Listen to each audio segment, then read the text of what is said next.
जरा कल्पना कीजिए, एक ऐसी सुबह जब दुनिया भर के न्यूज स्टूडियो में अचानक सायरन बज उठे, एनालिस्ट्स की जुबान लड़खड़ा जाए और सुपर पावर देश की खुफिया एजेंसियां हड़बड़ाकर बैठ जाएं क्योंकि भारत ने वो कदम उठा दिया है जिसकी उम्मीद किसी ने नहीं की थी। ऐसा फैसला जिससे वॉशिंगटन, मॉस्को, बीजिंग और रियाद सबके दिल की धड़कनें एक साथ तेज हो गईं। ऐसा निर्णय जिसकी गूंज ने सिर्फ राजनीति नहीं बल्कि दुनिया की पूरी ऊर्जा व्यवस्था हिला दी है। और ये कोई अफवाह नहीं, कोई लीकेज नहीं, यह भारत का खुला ऐलान है कि अब दुनिया को नए परमाणु युग में प्रवेश करने से कोई नहीं रोक सकता। और इस बार भारत पीछे नहीं, सबसे आगे खड़ा है। अगर यह सुनकर आपकी भी सांसें थोड़ी तेज हो गई हैं, तो वीडियो को पूरा जरूर देखना, क्योंकि आगे जो खुलने वाला है वह सिर्फ खबर नहीं, आने वाले समय की दिशा बदलने वाला तूफान है। वीडियो शुरू करने से पहले एक छोटी सी रिक्वेस्ट, अगर आप इस नए भारत की सोच पर गर्व करते हैं तो वीडियो को लाइक करिए, अपने विचार कमेंट में लिखिए और चैनल को सब्सक्राइब कर लीजिए ताकि ऐसी ही बड़ी खबरें सबसे पहले आपको मिलें।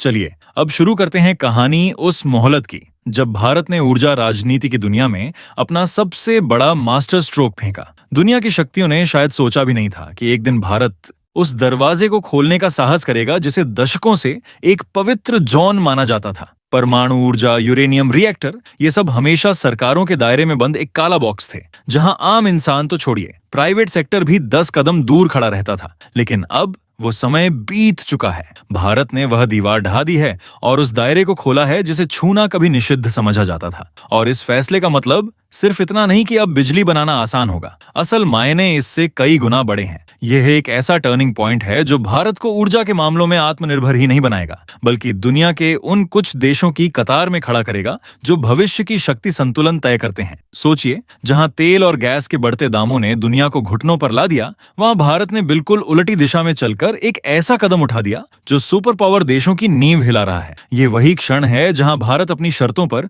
दुनिया की ऊर्जा राजनीति को मोड़ने की स्थिति में आ चुका है। लेकिन यह फैसला अचानक क्यों? आखिर किस वजह से भारत ने उस सेक्टर को खोल दिया जिसके पास जाने की इजाजत सिर्फ सरकारी एजेंसियों को थी? ये समझने के लिए आपको दुनिया की पिछले कुछ वर्षों की राजनीति और अर्थव्यवस्था के बदलाव को समझना होगा। जब पश्चिमी देशों ने रूस से भारत की ऊर्जा खरीद पर दबाव बनाना शुरू किया, जब तेल और गैस के दाम आसमान पर चढ़ने लगे, जब कई अंतर्राष्ट्रीय रिपोर्ट्स ने भविष्यवाणी की कि भारत जैसी तेजी से बढ़ती अर्थव्यवस्था बढ़ते ऊर्जा बिलों की वजह से धीमी पड़ सकती है, तब भारत के सामने दो रास्ते थे। पहला रास्ता वही पुराना, शिकायत करना, दबाव में झुकना या फिर दुनिया के बड़े देशों की शर्तों पर चलना। और दूसरा रास्ता खुद को ऊर्जा के मामले में आत्मनिर्भर बनाना, एक ऐसा मॉडल खड़ा करना जो किसी आयात, किसी संकट, किसी पाबंदी पर निर्भर ना हो। और नए भारत ने दूसरा रास्ता चुना। सरकार ने समझ लिया कि अगर आने वाले दशकों में भारत को आर्थिक महाशक्ति बनना है, अगर उद्योगों को लगातार बढ़ती ऊर्जा की जरूरतों को पूरा करना है, अगर युवाओं के लिए बड़े पैमाने पर रोजगार के अवसर पैदा करने हैं, तो पुराने मॉडल अब काम नहीं आएंगे। इसलिए एक ऐसा दरवाजा खोला गया जो अब तक हमेशा बंद था, प्राइवेट सेक्टर को न्यूक्लियर इंडस्ट्री में प्रवेश की अनुमति। अब फर्क क्या पड़ेगा? फर्क इतना बड़ा पड़ेगा कि दुनिया समझ नहीं पा रही कि इसे गेम चेंजर कहे या शॉक वेव। जब तक परमाणु ऊर्जा सिर्फ सरकारी ढांचे में थी, काम की गति सीमित थी, फंडिंग सीमित, रफ्तार सीमित और इनोवेशन सीमित। लेकिन अब जब इसमें निजी कंपनियां उतरेंगी तो यह सेक्टर उसी रफ्तार से दौड़ेगा जैसे कभी दूर संचार सेक्टर दौड़ा था। याद कीजिए, जब मोबाइल फोन सिर्फ सरकारी कंपनियों के हाथ में थे, तब कॉल करने के लिए लंबी लाइनें लगती थीं। फिर प्राइवेट सेक्टर आया और देखते ही देखते हर हाथ में मोबाइल आ गया। ठीक वही क्रांति ऊर्जा के सेक्टर में दोहराई जाने वाली है। भारत अब उस दौर में प्रवेश कर रहा है जहां बड़े बड़े रिएक्टरों के साथ साथ छोटे मॉड्यूलर, सुरक्षित और बेहद हाईटेक स्मॉल मॉड्यूलर रिएक्टर्स आम हो जाएंगे। इन्हें आप न्यूक्लियर दुनिया के स्मार्टफोन समझिए, कॉम्पैक्ट, कुशल और भरोसेमंद। इससे उद्योगों को 24 घंटे स्थिर बिजली मिलेगी, उत्पादन लागत गिरेगी और भारत की मैन्युफैक्चरिंग दुनिया में सबसे प्रतिस्पर्धी बन जाएगी। अब जरा उस पहलू की बात करते हैं जो युवाओं के लिए सोने की खान बन सकता है। आज की पीढ़ी हमेशा शिकायत करती है कि परंपरागत नौकरियां खत्म हो रही हैं, ऑटोमेशन बढ़ रहा है, अवसर कम हो गए हैं। लेकिन यह फैसला ठीक उलट दिशा में जाता है। यह लाखों हाईटेक नौकरियों के दरवाजे खोलता है। Nuclear engineering, robotics, AI, radiation technology, material science, इन सब में विशेषज्ञता की भारी मांग होगी। और ये कोई साधारण नौकरियां नहीं बल्कि उन क्षेत्रों से जुड़ी होंगी जिनका भविष्य में वर्चस्व होगा। सोचिए, जब देश भर में छोटे बड़े रिएक्टर स्थापित होंगे, उनकी मॉनिटरिंग, सुरक्षा, मेंटेनेंस और टेक्निकल कंट्रोल के लिए कितने कुशल लोगों की जरूरत पड़ेगी। ये बिल्कुल नया इकोसिस्टम होगा, एक ऐसा इकोसिस्टम जहां स्टार्टअप्स भी अपनी जगह बना पाएंगे। और ये सिर्फ उद्योगों तक सीमित नहीं, मेडिकल दुनिया में भी इस निर्णय की लहर दौड़ने वाली है। कैंसर के इलाज में इस्तेमाल होने वाले रेडियो फार्मास्यूटिकल्स सस्ते होंगे और आसानी से उपलब्ध होंगे। यानी ऐसी तकनीक जो पहले दुर्लभ और महंगी थी, वह अब भारत में ही बड़े पैमाने पर बन पाएगी। ये तो शुरुआत है, आगे क्या होता है, कैसे ये तकनीकी विस्फोट भारत को नई ऊंचाइयों तक ले जाएगा, अमेरिका चीन की ऊर्जा मोनोपोली कैसे टूटेगी, और भारत का यह साहसिक दांव वैश्विक शक्ति संतुलन को कैसे बदल रहा है। जब दुनिया ये समझने की कोशिश कर रही थी कि भारत ने अचानक यह साहसिक छलांग क्यों लगाई, तब असली कहानी कहीं ज्यादा गहरी थी। क्योंकि ये कदम सिर्फ कोई पॉलिसी चेंज नहीं था, बल्कि वो इशारा था कि भारत अब आने वाले दशकों की वैश्विक शक्ति संरचना की डबा तय करने वालों की कतार में शामिल हो चुका है। जैसे ही सरकार ने न्यूक्लियर सेक्टर को निजी निवेश के लिए खोलने का निर्णय लिया, वैश्विक बाजारों में हलचल शुरू हो गई। अरब देशों की तेल अर्थव्यवस्था को पहली बार यह डर सताने लगा कि एक ऐसा राष्ट्र जो भविष्य की सबसे स्थिर और सस्ती ऊर्जा पर नियंत्रण पालेगा, वह दुनिया की आर्थिक दिशा बदल सकता है। यही वजह है कि बीजिंग से लेकर वॉशिंगटन तक इस फैसले की हर लाइन को कई परतों में पढ़ा जा रहा है। कोई इसे भारत का न्यूक्लियर रेनेसांस कह रहा है, कोई इसे रणनीतिक स्वतंत्रता की घोषणा बता रहा है,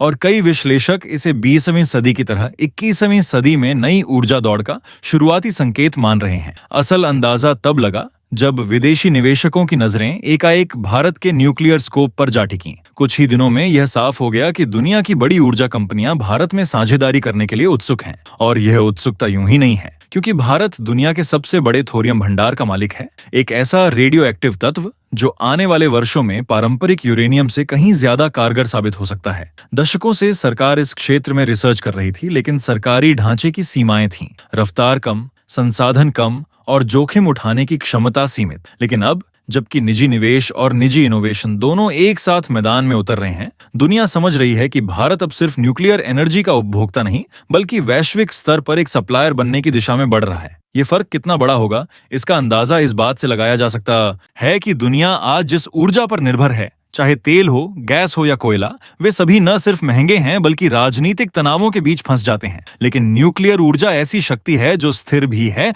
और अत्यंत विश्वसनीय भी। और अब जब भारत छोटे और सुरक्षित स्मॉल मॉड्यूलर रिएक्टर्स के युग में प्रवेश कर रहा है, तो ये खेल पूरी तरह बदलने वाला है।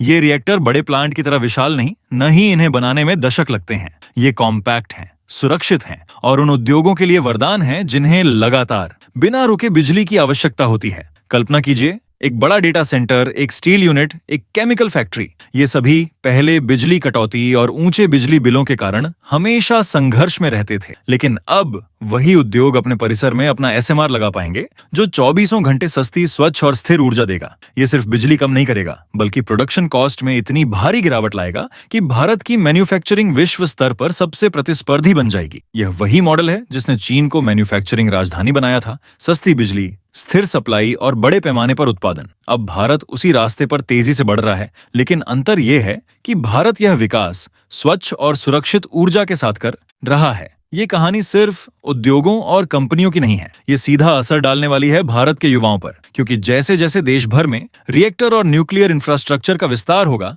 वैसे वैसे लाखों हाईटेक नौकरियां पैदा होंगी। इन नौकरियों में न सिर्फ इंजीनियरिंग, बल्कि AI, cyber security, robotics, radiation management, advance material science और कई नई टेक्नोलॉजी शामिल होंगी। न्यूक्लियर सेक्टर हमेशा से हाई स्किल्ड जॉब्स के लिए जाना जाता है, और अब जब यह सेक्टर निजी कंपनियों के लिए खुल रहा है, अवसरों की बाढ़ आने वाली है। यही नहीं, ये फैसला भारत के स्टार्टअप इकोसिस्टम को दूसरा जीवन देने वाला है। जहां अब तक स्टार्टअप्स मोबाइल ऐप्स और ई कॉमर्स बनाने तक सीमित थे, अब वे AI driven reactor control system, radiation safe material, advance sensor, nuclear waste processing technology और थोरियम संचालित इनोवेशन पर काम कर सकते हैं। यह वही क्षेत्र है जहां आज अमेरिका, रूस और फ्रांस जैसी महाशक्तियां दशकों से राज कर रही थीं। लेकिन अब भारत इस दौड़ में अपनी मजबूत एंट्री कर चुका है। अब जरा सुरक्षा की बात करते हैं, क्योंकि यह वह प्रश्न है जिसे हर आम नागरिक जरूर सोच रहा है। क्या निजी कंपनियां इस तरह की तकनीक संभाल पाएंगी? क्या सुरक्षा से समझौता नहीं होगा? लेकिन असलियत यह है